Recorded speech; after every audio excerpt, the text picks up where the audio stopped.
Boom!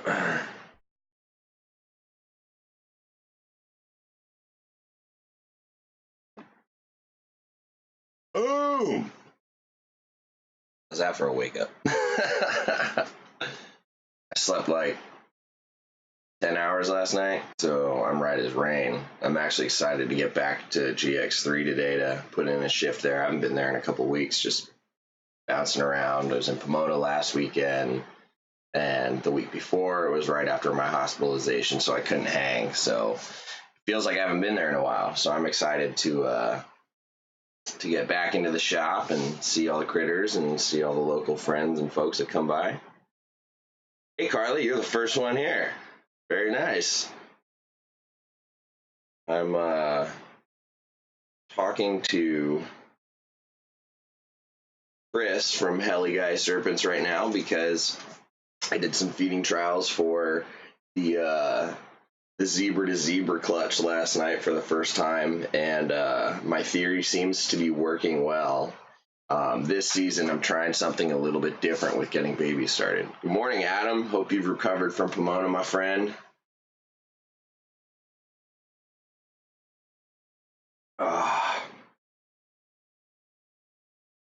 Getting better at remembering names the more I meet people. I feel like I have to meet people like 5 times and have their names like spoken to me explicitly before I remember it.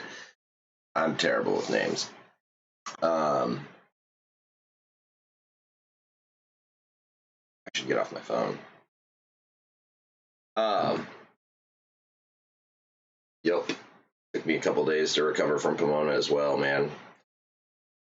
that was brutal. I got back at 3:45 in the morning and had to like quickly shower, drop stuff off, and go to work the next day. So it hurt.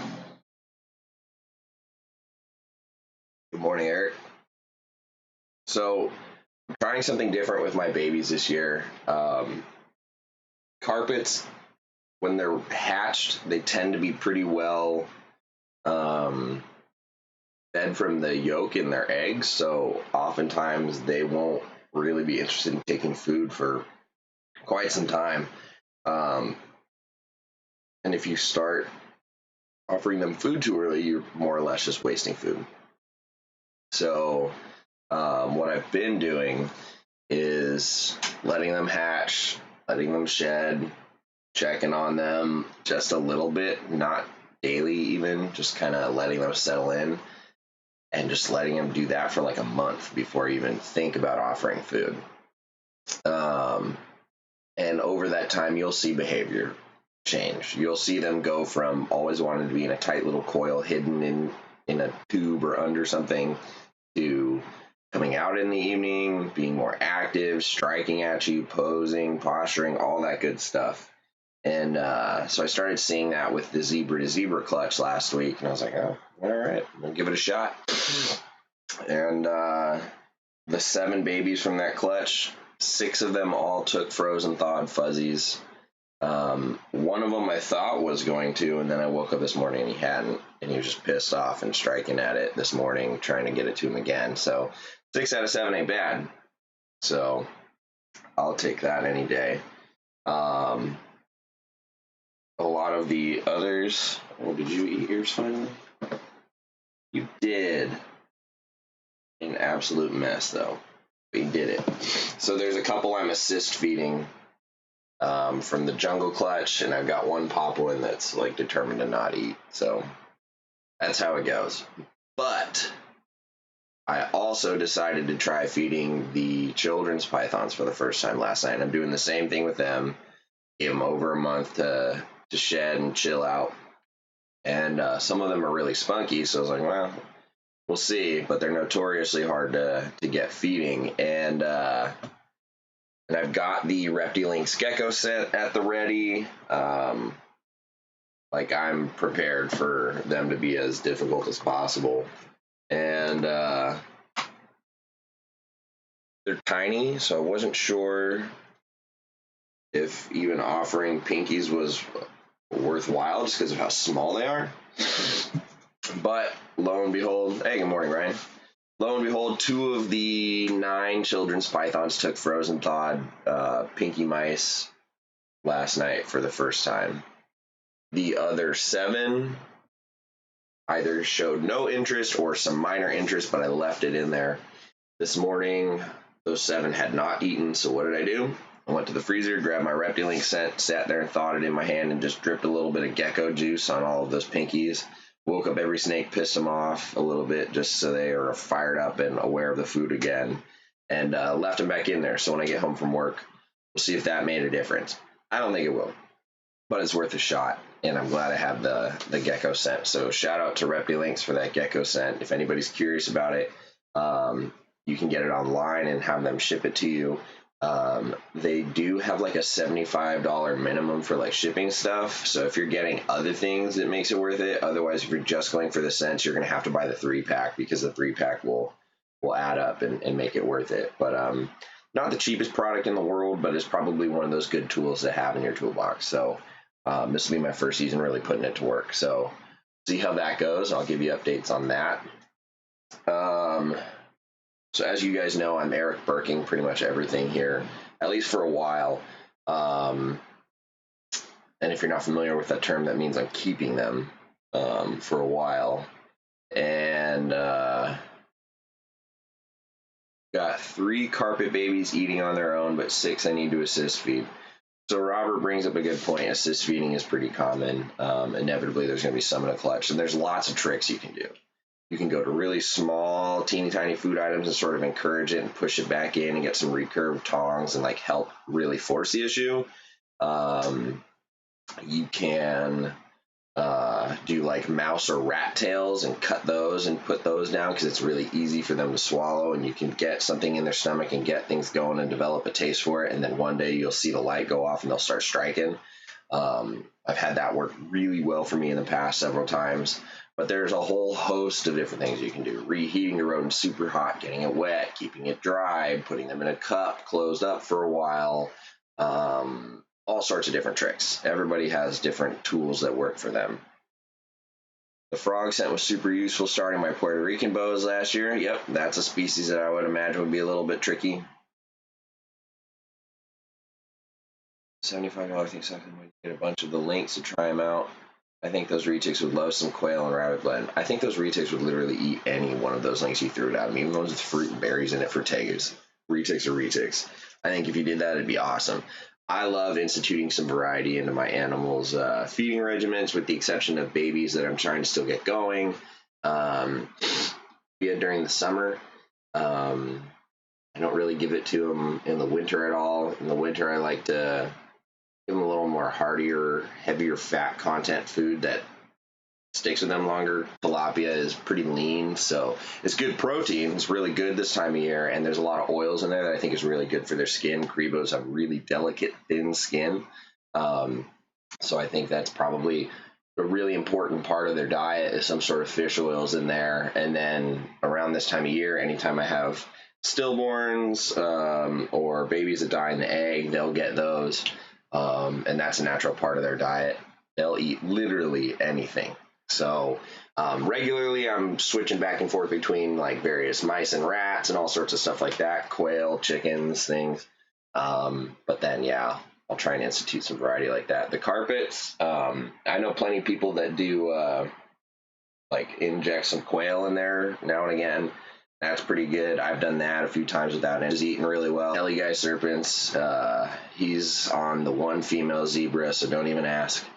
And then there's a male zebra that's spoken for by Stephen Poole, who's usually in here. You guys probably know him.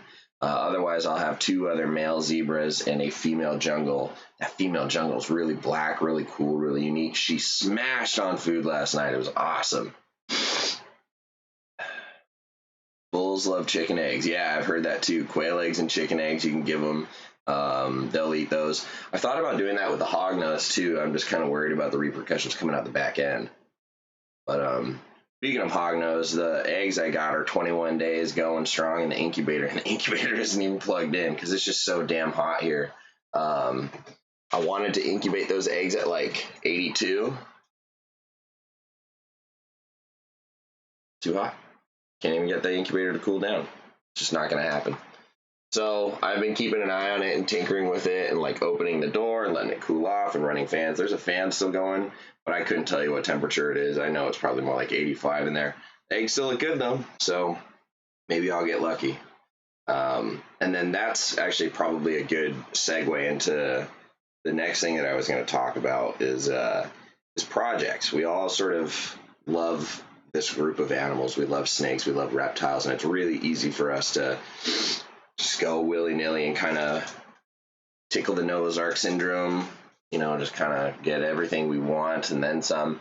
And then we find ourselves like looking at a big project down the line or a long term goal and thinking, dang it, all these other things are taken away from doing that, but I love all these other things. So where do I go from here? And that's been kind of a discussion of late between myself and some folks. How do you thin the herd, or how do you curb your enthusiasm? How do you prioritize projects? And there's nothing wrong with getting into a project and then somewhere down the line saying like, look, I can't do this. I gotta cut back. I gotta focus on this. Nothing wrong with that. Do it every 6 months though, that's a problem. You should probably look at that, because you're just buying animals and selling them and buying and selling and buying and selling. And I know a few people like that. So yeah. Any recommendations as where to order chicks or quails, or better to shop around locally? Would like to give variety to the retics. Locally is always convenient. Oftentimes, if you get lucky, you can find somebody who's just got a surplus and they're like, I don't know what to do with them. My good friend Scott Bolter, he had a guy locally that would deliver live quail. So he got small, mediums, and larges of his button quail, and all of his retics were very, very happy. So if you have a local source to get live or, humanely euthanized, frozen, thawed, that'll save you on some shipping, even if the increment per individual is a little bit higher. It'll probably be worth it. But I know that Rodent Pro carries quail and chicks at time, as long as their stock is in. So that's an option, depending on what your opinion of Rodent Pro is. Where do we get them at the shop? I know we carry them at the shop occasionally, and I know the owner picks up his stuff from Freedom Breeder, and they're in Turlock. I don't know if I don't know how that availability is to the public, but there are some folks that you can order them shipped. I know Rodent Pro does. Patrick McCleary, just look at your PG&E bill and that will curb your enthusiasm. Yeah, dude, PG&E is highway robbery, and I have the perfect. Oh, Reptilink does too. There you go. Thank you, Eric. Reptilink has quails and chicks. PG&E is just, they just steal money from you. They just bend you over and take it. And I have the perfect comparison, because out here in Sacramento we have this thing called SMUD, SMUD, and it's Sacramento Municipal Utilities District, something like that, and it's all city run, or not city run. It's like run by everybody around here, a local company, and the entire goal is to give everybody affordable electricity and energy. And depending on where you live, you're either in SMUD territory or PG&E. And I got lucky because I'm in SMUD territory. So this entire operation, plus all the energy bill for the rest of my residents, like everything, all in one bill. Sometimes at the highest, it's like $120, and I'm very grateful for that. Thank you, SMUD. You allow this to happen. If I was on PG&E, it'd probably be 2 or 3 times that, and I'd cry. And actually, right now, my girlfriend and I are looking at houses in the area. We want to buy a house. We're sick of the whole rental game, and the one thing I keep reminding her: make sure it's on SMUD. Otherwise, we're screwed. But maybe not. I don't know. We'll see. So yeah, I've got a bunch of different projects going on here, and I find myself every year this time with full hatchling racks, animals growing up into the next sizes, and space being limited, going, geez, how am I going to accommodate the next wave? How am I going to accommodate any new acquisitions? What do I do? Where do I get picky? Where do I thin the herd? Because after being at Pomona and staring at all these other projects, it's like, man, do I want this? Do I really want to keep this? I was getting ready to sell the Madagascar hognose, and then I somehow miraculously got eggs, and now I'm like, well, what do I do if they're producing? That sort of justifies their existence here, but am I truly passionate about that? And then there's another guy, Tim Fleming, who's working on the whole gambit of Madagascar hognose, and I'd love to see him successful. So I might still send him the adults. I don't know. I don't really know, because there's just a never-ending supply of projects. Like I've got a female leucistic Colombian rainbow boa here, it's just sitting here. It's the only Colombian I have. What do I do? Do I just keep her as a pet? Do I sell her? Do I go get a male for her? I have to be pretty choosy, because that then entails, okay, that's another mouth to feed. That's another animal that I have to consider and grow out tubs. That's another sort of contributor to this energy bill and food bill, and my time cleaning, of course. So these are all things that you really got to ask yourself. And as you go through your collection, you get animals and you realize, this isn't doing it for me, and you move on from certain projects. But what do you do if there's a species you love and there's multiple projects in it? You want them all, like carpet pythons. Then you find yourself in my boat. I love them all. I want them all. There's more than I need. I need diamonds. I need inlands. I don't have Nova Guineas, but I feel like I would enjoy the heck out of them, because they're like a natural jag without all the jag tardedness. Probably won't go living in my freezer like all my other jags. So there's a lot. And I've got 9 rainbow boas. I've got 11 children's pythons. I want to breed my Crebos this coming season. And just about everything I'm getting dialed in to this point where I've had them for a while. It's like, well, is it stupid to scrap a project this far in? Is it wise? There's pros and cons to both, right? Obviously, the simplest answer is don't put yourself in this position in the first place. Start slow. Start with one animal or one species or one project, and then you don't find yourself in that position. And if you have the foresight to think like that, then you can just plan and move forward and grow and grow and grow. Again, you do have to curb sort of all your wants and needs a bit and be logical about it. But, I'm one of those individuals that's like, I need variety. If I had only popwing carpets, I would be really, really stoked on popwing carpets. But I'd be sitting there looking at the other side. Grass is always greener, right? So something to be said for that, and you got to do a little bit of soul searching. I can't sit here and tell you what you need. You have to do that for yourself. But the nice thing is there's plenty of other people with those projects, so you can really go see them. Just go see somebody else's collection. Go, ask if you can see somebody's species that you've been eyeballing. Ask to go interact with them, see what you think, and that's a really good first step. Find out what the care is like, how much work it is. If you're going to breed that, what are the babies like? Are they a pain in the butt to get started, like children's pythons or, certain locality boas? There's all these different things to think of, and if you want return on that investment, is there a market for it? We sometimes get this guilty conscience thinking about these living things in terms of dollars, numbers, and a market value. But let's be real, you have to if you're making a business out of this, if you want return on your projects out of this. It's not shallow, it's not selfish, it's not insensitive to think about that. You can think about these animals in different lenses, right? As one comprehensive overall process. So yeah, Ryan brings up a good point. See if that animal still has your attention 3 weeks later.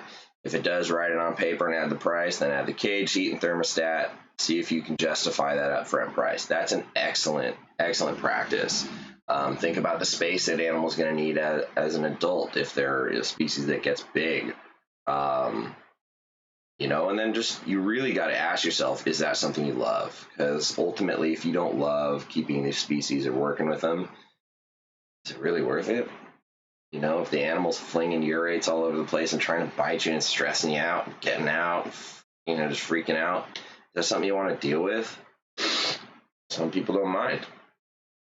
To a degree, I don't mind, especially when it comes to babies. Babies can be as evil and vile as they want. They're baby snakes. But if they don't grow out of it, then that's a really different question, right? And the going back to the Madagascar hognose, Importation window's closed. Everybody and their mom's looking for them now. And as soon as I posted, photos of eggs and things, I got dozens and dozens of messages. Hey, you have hognose. Hey, can I get my name on a list? Hey, I want a female. This and that. And I'm like, I don't even know what I'm doing. I just got eggs. They might not even hatch. They might be all males. I might keep them all. I might sell them all to Tim. I might not put anything out in the public forum whatsoever. I might keep the entire project and build on it some more. Probably not, but who knows? So there's some market tendencies and trends to pay attention to. Is it a species that's readily available or not? Is it a species that's imported, once in a while or never? Do you see it growing? Do you see the attention waning or, kind of just staying low? Is it worth your time? Good morning, Ed. Everybody say what's up to Ed at CMC Reptiles. He just hopped in. He's got the best tub liners in the game. Ed, I can't say enough about these tub liners. I love them, man. I've got an Exanthic coastal carpet in shed right now, and it's been so dry out here lately. I've been actually getting some dry sheds from carpet pythons, which almost never happens. So she's in shed, and I've been spraying her tub down, and because of that pulp paper, it takes that moisture, it can hold it. There's no chemicals being released, and I love it. I love that I can do that. So Ed, thank you for your ingenuity. Awesome video last night, by the way, Ed. I love marine toads. I love any big fat amphibians that just eat everything, and eating tilapia with a toad, that's pretty dope. So everyone, if you don't follow CMC Reptiles, I suggest you fix your life right now and go do so. Let's see, Carly. I know everyone here has a list either mentally or on paper of will for sure get someday and will. Yes. So, Carly, you were dead on. I was drooling over Dan Maleri's table at Pomona, and he had a pair of subadult Apodora papuana, the Papuan olives. God, I want those. That's a species where I'm like, I could sell my entire collection for 4 of those and be stoked. But then I'd be back to that, I only have one thing, so maybe not. And then bull and I got to film a female bull and I this weekend with macro lenses at Brian's booth. And speaking of which, all the Pomona interviews that come out from Brian Cusco on his Triple B TV channel, I was behind the camera for all of the macro shots on the animals, and I love getting to do that. So thank you, Brian, for giving me the opportunity to continue to hone my camera skills. I love doing that. I don't think anybody would turn down an opportunity to get to travel and film animals like that for a crew. That would be cool. So, my little slice of that.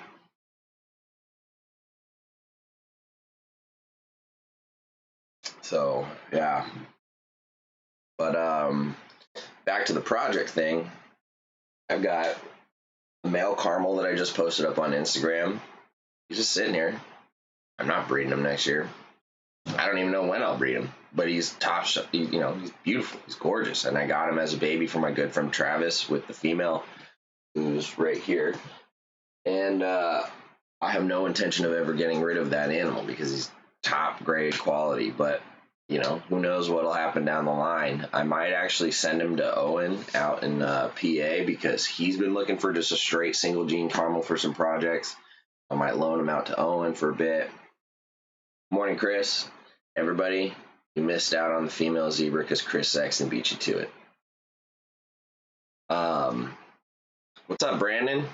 Brandon from Morelia House is here. Brandon, I don't know if you're aware, but and I hope you don't take this the wrong way because it's all in good fun. It's lightheartedness, and the guys from NPR and I were discussing it, and it came up. It's now a term. It's called wheelering off the house, aka just jumping or flying. So flying snakes, they wheeler away. And if you don't get that reference, you missed out. But Brandon, good morning. Hope you're doing well, buddy. You have a pretty big... Let's see. I'm one of those oddballs where I feel really happy with my collection size and what I plan for it. I have zero interest in adding anything new, or that doesn't add to my projects. That's a good feeling, Eric. I've been feeling the same way for a while here. I haven't brought in any new animals in 8-9 months, and it's great. And Brandon's a verb now. What do you think about that old rant from Mutton about everyone needs a trio species just to keep them in the hobby, like Candoya coralis or imported Asian rats? That's a great question. I kind of support that. Actually, I do support that. I mean, it would be a shame if we lost some of these really unique species to the hobby because there wasn't a market and everyone was just like, they're not worth more than $100. I'm not going to waste my time.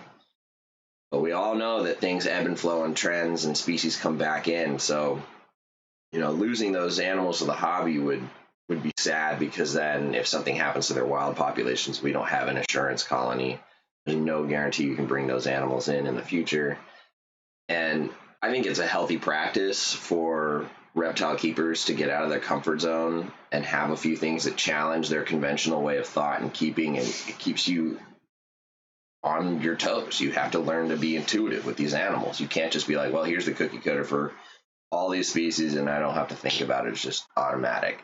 My Cribos are pretty easy at this point, but like that was a great challenge for me. The rainbow boas require a different level of attention. Amazon tree boas, like all these things, they have little subtle differences. Like don't feed them as much as this, keep them more humid than this. Don't let them get that warm. Their behavior requires you to feed at this time or whatever. So there's a lot to be said for that. And I think some of those unique species will actually help you figure out who you are as a keeper and what you really want to keep. Like for me, I started out with what was in front of me. I got into ball pythons and carpets and rainbows, and ball pythons fell off twice, and carpets and rainbows have grown. And so you just sort of, find out it's like this little bumper car. You're just in a car and you're hitting the guide rails and it's bumping you back into the lane, and you're experiencing everything along the way, and then eventually you center yourself. What does that center mean? It means that's the species that you're really passionate about. So I think that's a great way to go about it within responsible decision making, right? Here's hoping reptiles take over the world. Who the hell is Harvey? Cheers to that. As long as you're not talking like a Planet of the Apes kind of way, that would be terrifying, because those things will just eat us. I haven't pulled a snake out at all. That's what's been feeling wrong. So I think that stops you from getting too comfortable with what's going on in your collection and on your toes. Yeah.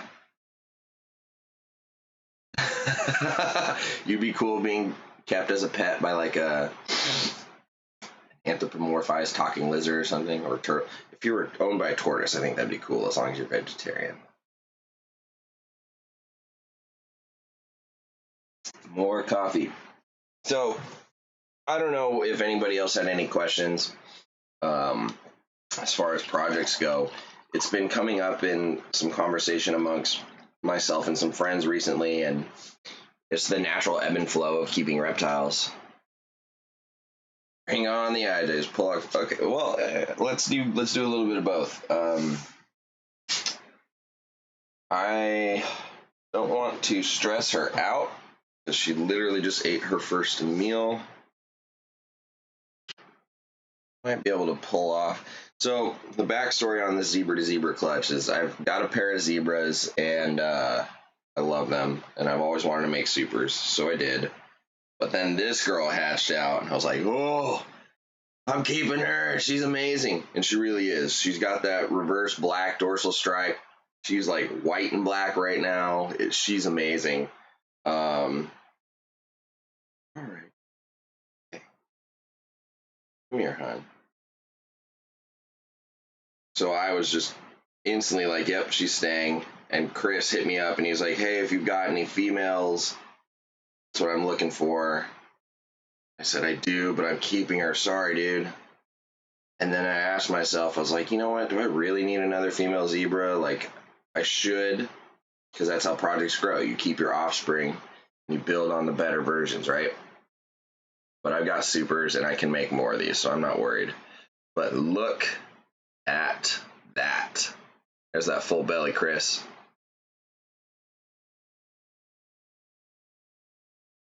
Oh, you're all right. Oh, you can see some of that dorsal striping there. It's kind of like a reverse stripe. It's kind of the negative in there.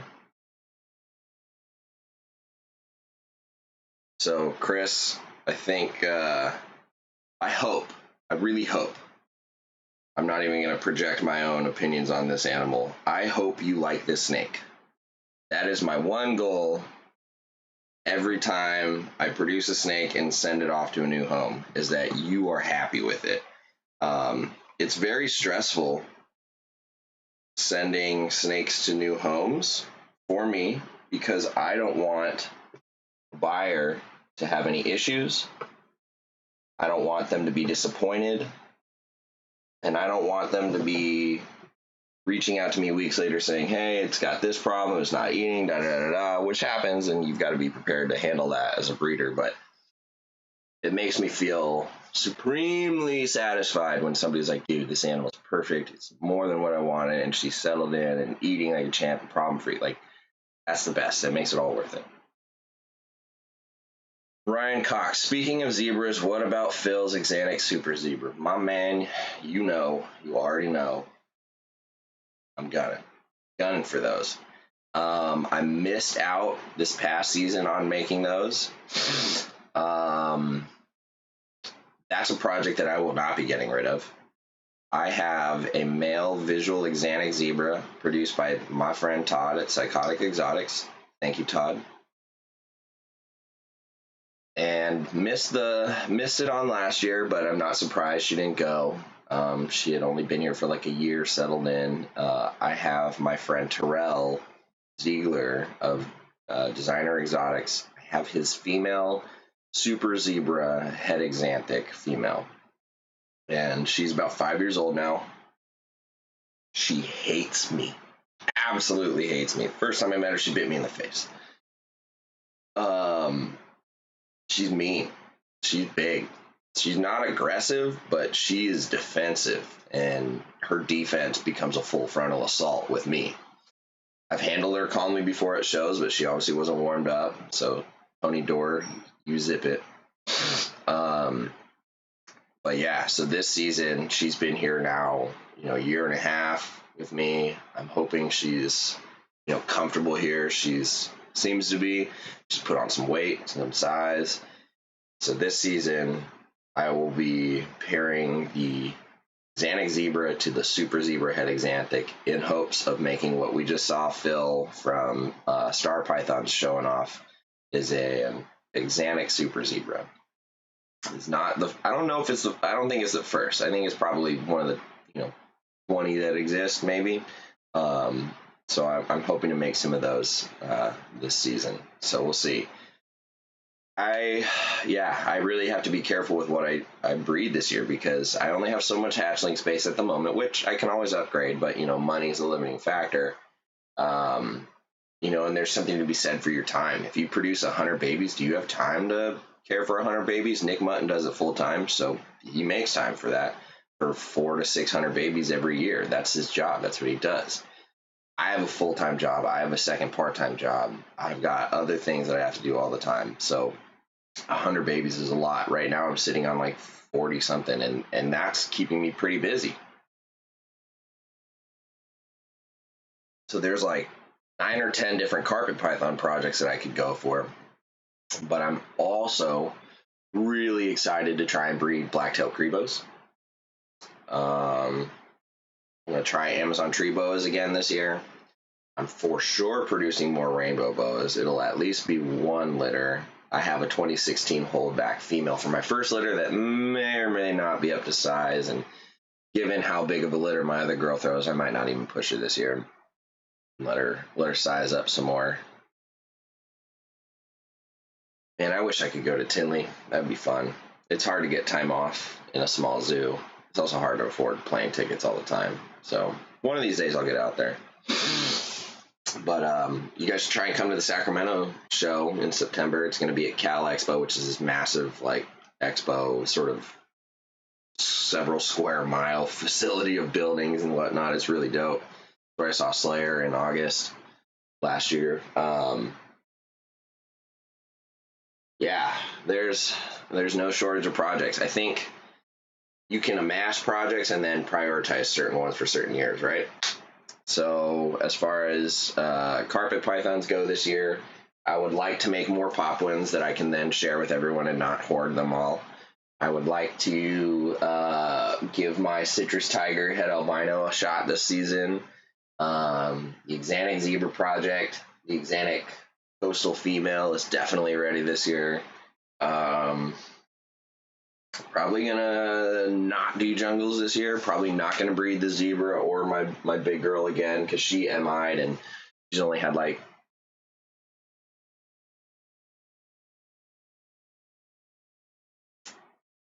she's only had like 3 meals since this year. So probably gonna give her this season off. I need to redeem myself with caramel tigers, which means I need to feed this girl more. Not gonna go for breadlie this year. So there's plenty of projects I can do.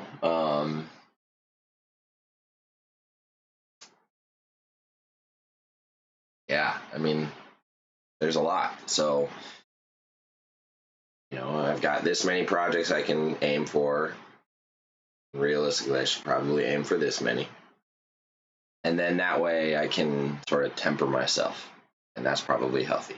So, but I also will dictate what I, go for based on what people want. As I want to make snakes that I want, and I want to make snakes that you want. So the Papuan female who gave me a clutch this year, she's been well back onto food and weight's good, so she can rock it again. My only question is, do I throw a different male in with her or the same one? So, yeah, it's just these are some of the questions you got to think about if you're breeding snakes, if you're a hobbyist, or doing it for a living.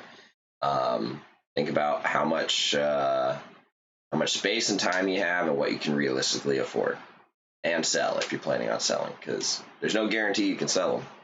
You got to market yourself and put yourself out there for people to want them or even see them. So a lot. There's a lot that goes into it, but I got to get ready for the shop today. Let's see, one question here. When prepping a female to breed, do you kick up the feeding schedule? Yeah, so I do cycle feed. So spring and summer, I'll feed on the lighter side, but still appropriate to keep them from being like starving. So for my adult females during the spring and summer, I'm feeding them every 3 weeks, every 4 weeks.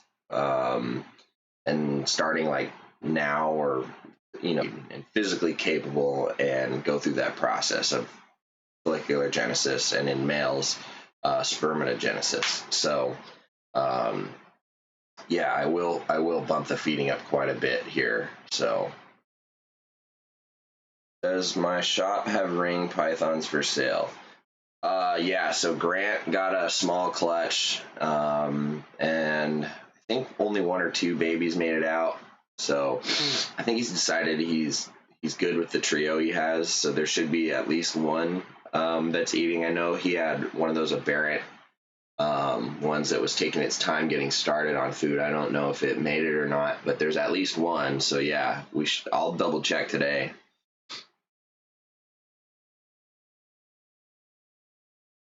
Coastals, start giving your girl food and start introducing that boy. Really, Robert, you start before the cool down, huh? I haven't thought about that. I have not thought about that. I typically don't start introducing animals until like January during the cool down. So, but maybe that's where I've been going wrong, is starting late with some of those winter breeders.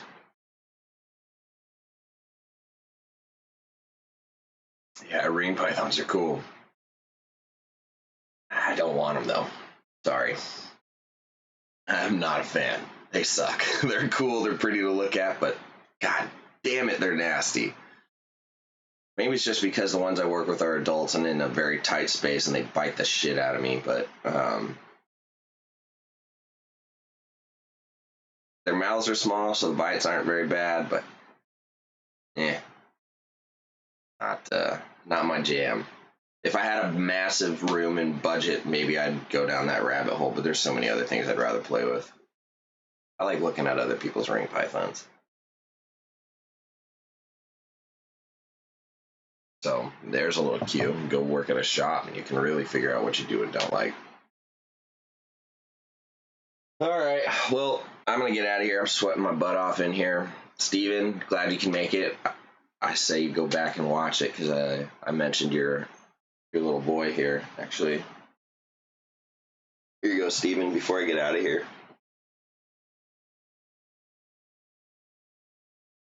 Oh, he's hiding in his tube.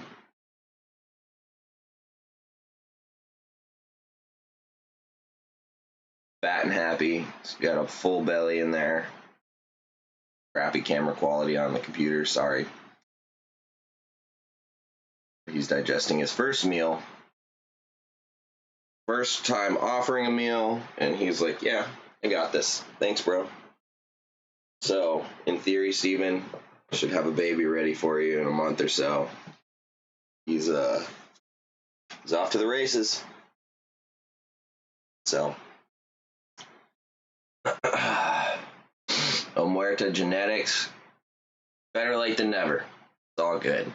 All good. I always go back and rewatch. But, oh, Robert, that's right. You don't cool down. You can start. Okay, yeah, you just do the cycling. Okay, that's a good point. That makes sense. That's why I'm not good at breeding coastals right now. We'll see. Anyway, I gotta go get cleaned up and get ready. Glad everyone made it out. Thank you for continuing to come out and, tune into this knucklehead rambling on some garbage channel that nobody cares about. Sorry, I'm not famous and fancy with flashy editing and cameras and equipment and all this stuff. I'm not high end yet. Well, I'm high end up here. Good enough for me. But I do this streaming because you guys give me great feedback and it's a ton of fun. When can a Darwin cycle for breeding? Have a female about 4 feet long. She recently gone off food for 3 weeks. I thought she would be too small, but carpets can breed smaller than you think, for one. But go off maturity. Look at the size of the head. If she's got that big, bulky, muscular, mature head, that's a good sign that she's, into her adult stages. So I would say you could reasonably start once you see that. So you can, if she's giving you the signs, pay attention to her. It sounds like you could probably give her a shot this season. Yeah. If you're like me and you do some temperature cycling as well as food cycling, you got a ways to go to get some food into her. But pay attention to what she's telling you. If she's going off food, if she's spending a lot of time on the heat, if she's doing, things out of the ordinary, maybe write it down or just make mental notes, see what your male's doing. If your male's pacing around a lot, he might be picking up on her follicles. So who the hell is Harvey says, resist the overly flashy, clickbaity, sensationalized videos that plague YouTube these days. Yeah, I don't do that. I'm too lazy to edit it that much. That takes a lot of time in editing, and I'm not interested or capable. I like just real talk, real stuff, real collection. There's a reason I don't do a bunch of pre-concocted, edited videos. It's just because it's not me. Like, you want to see it, I'll show it, but otherwise, I'm not going that route. This is just for fun. I have a full-time job and then some. I just get this in where I can. And I started my channel and putting out content mostly about carpet pythons because there just isn't much out there. And I felt like there was a void that was worth being filled in some fashion. And I hope other folks will contribute to that because I want Morelia to be more searchable. I want people to help reduce the stigma that they're all jerks and monsters and this and that. They're just, misunderstood, really intelligent snakes that, they're feeding off us and we're giving them the wrong cues, right? So if any of you have an itch to film anything about your carpets from me, do it. Go do it. I want to see more. And on that note, this is the 99th video I posted up, so that's pretty cool. Next week's Carpets and Coffee will be video 100 unless I make something before then, but we'll see. I'm just doing it with no rhyme or reason or plan. Trying to stay consistent on the live streams at the very least, but yeah. As long as it remains fun, I'll keep doing it. So, Justin from Family Jewels, glad you can make it. I'm about to step off, but I'm glad to see you here. Glad to hear about all your cool projects with going with Garrett. Garrett was at Pomona, so I got to catch up with him, so that was cool. Omuerta Genetics says you're actually the favorite to watch. The rest are trying to be superstars, personalities. I appreciate that, man. I really do. You do the same type of videos on cannabis genetics. That's cool. Plants have genetics. Duh. That's awesome. That's super cool. Send me some links. I'd love to see that. I get totally nerdy out on genetics, even with mammals and birds and things like that. Just that's cool. If that's your jam, do it. Wow. Glad to hear. Glad to hear. Well, you guys are awesome. I'm doing this for you, and I'm loving the feedback, even if it's, not thousands of people and millions of subscribers, whatever. I don't care. I do want to hit 1,000 subscribers so I can film on my phone and do live streams on my phone for better camera and audio quality, but it is what it is, right? Play the game as I do. So anyway, hope you guys are staying cooler than I am out here. I'm sweating my butt off. It's brutally hot. Love your animals. Do what suits you. Feed your passion. And you guys are awesome. Alrighty. Take care, everyone. See you next week.